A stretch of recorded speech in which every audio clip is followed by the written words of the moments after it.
Hola, buenas tardes. Yo soy el doctor Tranquilino Carlos Hernández. Soy especialista en ortopedia y traumatología, con subespecialidad en cirugía de columna. Tengo aproximadamente 30 años en el trabajo de ortopedia y traumatología y columna. Yo soy egresado del Centro Médico Nacional de Occidente de la ciudad de Guadalajara, Jalisco. Y en esta ocasión vamos a platicar un poquito de un tema universal para todos los cirujanos de ortopedia y traumatología y obviamente más para los cirujanos de columna. El tema se llama abordaje anterior y posterior. El abordaje anterior y posterior de la columna cervical, desde que yo tengo en este medio, es un método útil para resolver diferentes patologías de columna y por lo cual sigue siendo utilizado actualmente y desde hace mucho tiempo con los siguientes objetivos. El objetivo de la plática es describir de una manera sencilla cómo podemos llevarlo a cabo este tipo de abordajes, tanto anterior y posterior.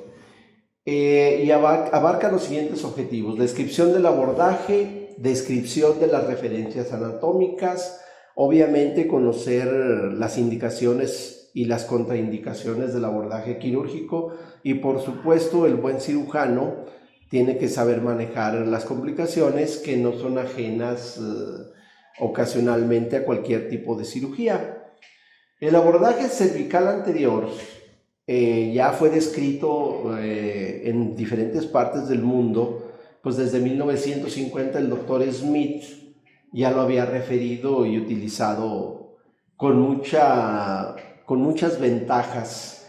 Tiene las ventajas el abordaje cervical anterior, que es un abordaje, una vez que tú te entrenas, no tan complicado de llevar a cabo, que no es tan traumático, que es una incisión, ya sea si decides hacerla transversal o longitudinal paralela al esternocleidomastoideo, no grandes incisiones, y como son disecciones romas hasta llegar a la cara anterior de la columna, no deja tampoco grandes cicatrices ni grandes limitaciones.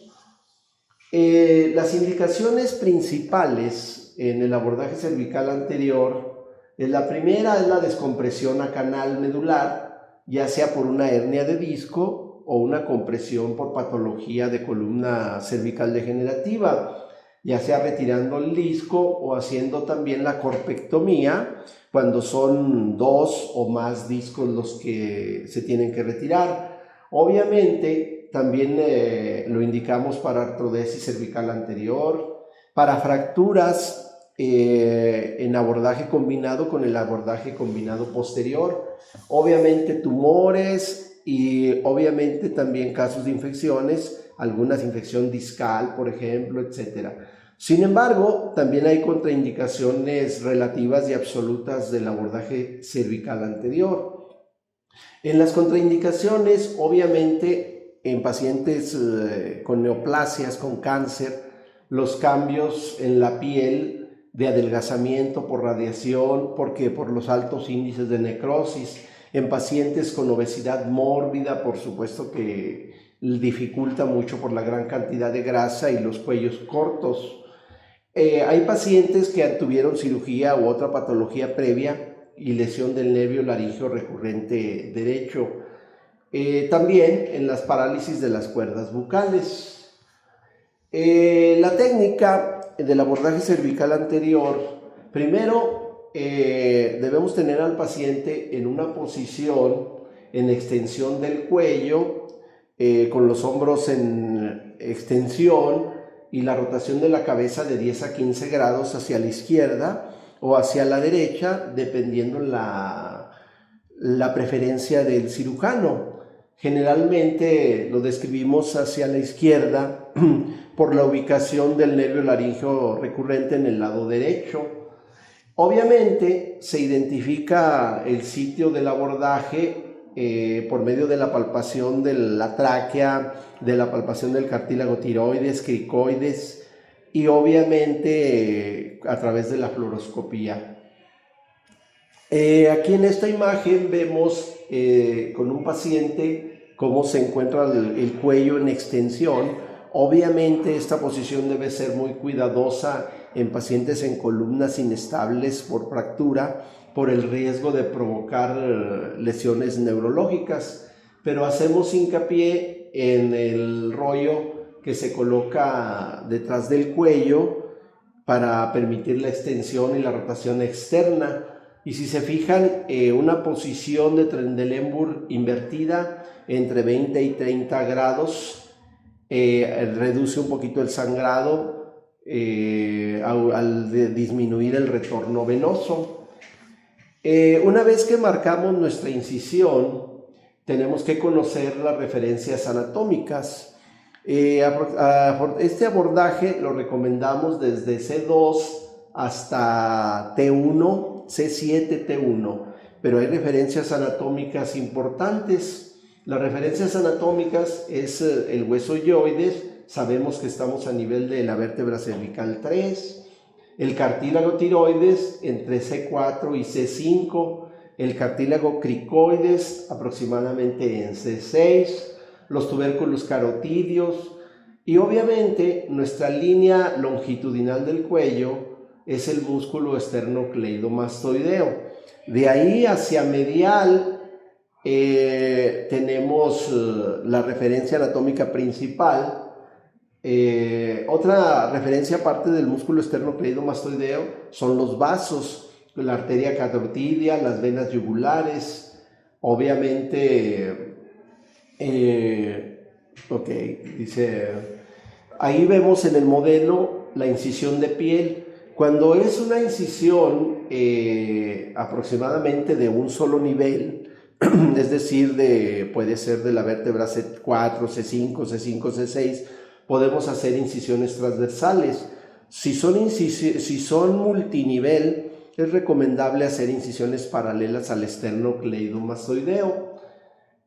¿Cómo empezamos? Hacemos la incisión en piel y en tejido celular subcutáneo, cauterizando cuidadosamente los vasos subcutáneos para evitar hematomas. El músculo primero que nos encontramos, y a veces lo disecamos o lo cauterizamos, es el platisma. Posteriormente hacemos una incisión roma, ya sea con unas gasas. Ocasionalmente hay gente que lo hace digitalmente para retraer el esófago y la tráquea medialmente y los vasos de manera lateral.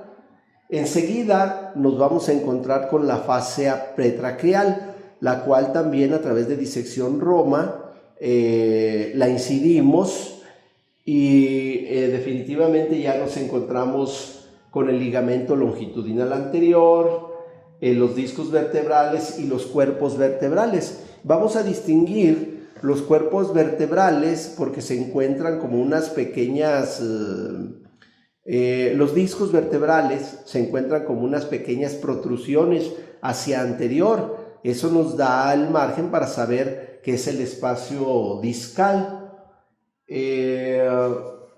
Aquí en esta lámina únicamente vemos también las referencias anatómicas, otra vez que debemos de considerar como el ángulo de la mandíbula, obviamente los músculos suprayoideos, los infrayoideos, otra vez nos menciona el platisma, otra vez vemos el esternocleidomastoideo y los vasos que debemos de respetar.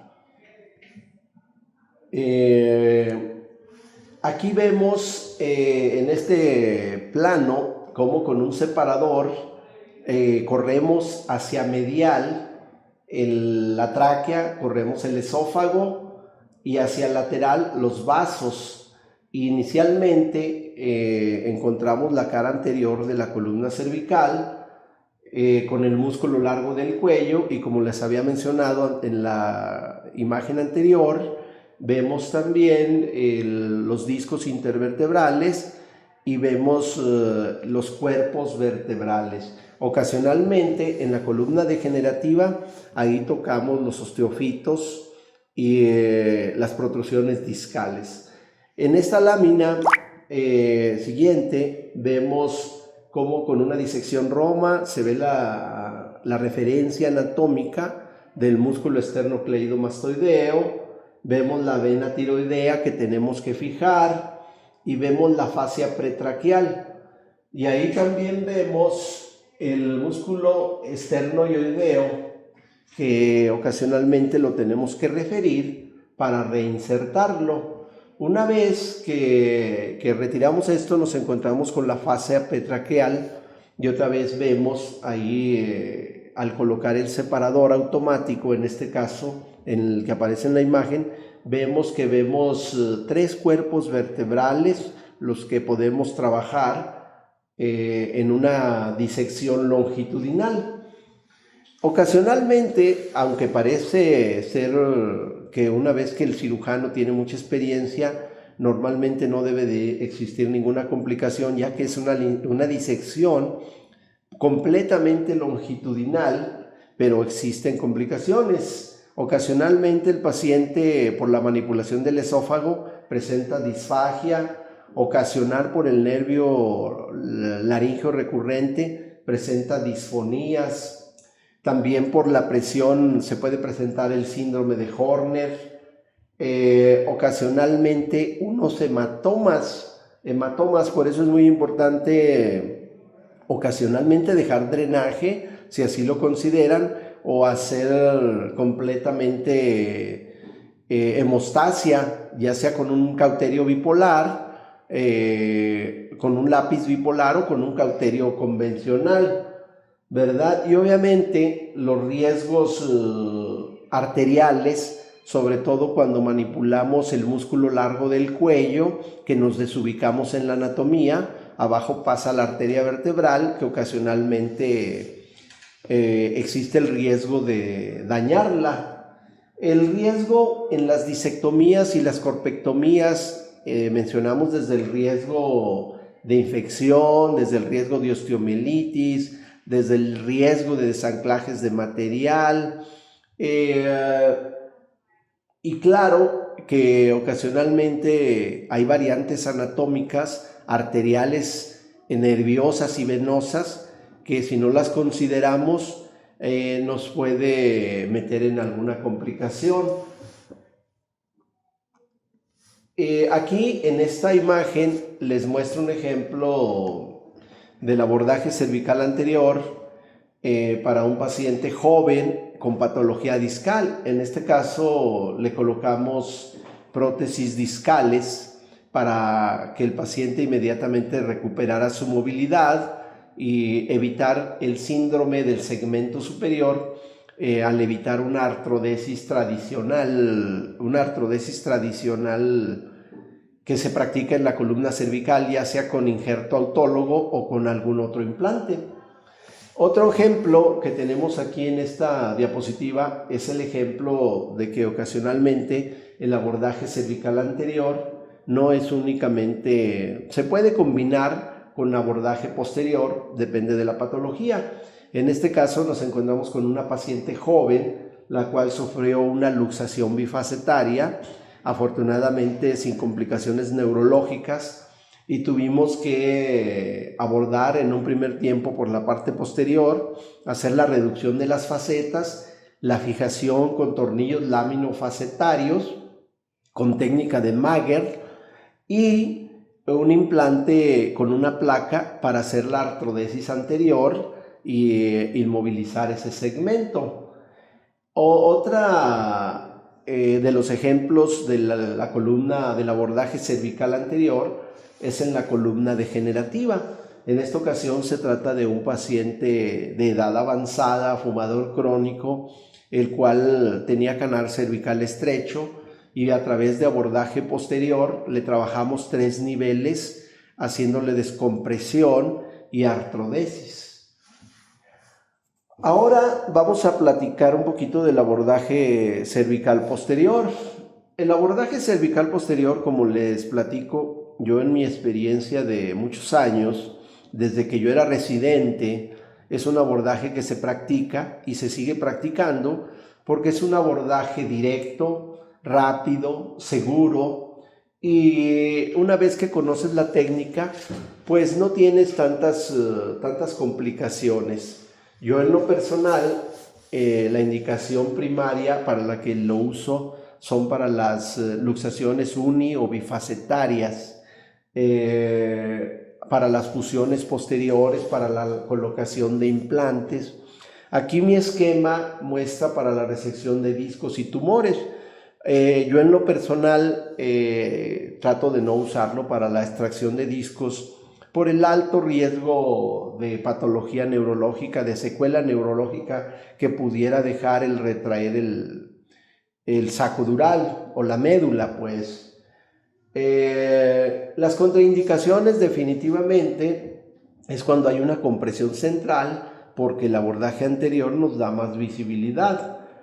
Y obviamente las inestabilidades, los pacientes con cirugías previas, donde hay mucha fibrosis, que intentaron hacer laminectomías, foraminotomías, etcétera, y que tienen déficit neurológico. La técnica, el paciente lo ponemos en decúbito prono, con una flexión ligera de la cabeza. Identificamos el sitio de la incisión a través de la protrusión vertebral de la apófisis espinosa de C7 y también obviamente con control fluoroscópico.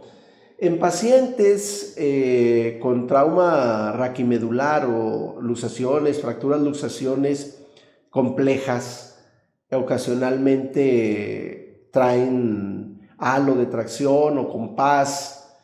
Aquí vemos la imagen cómo inmovilizamos al paciente en posición de cúbito prono con una ligera extensión de la cabeza y con un estabilizador de la mesa para darle control a la cabeza. En esta imagen vemos desde la apófisis de C2 hasta la apófisis prominente de C7.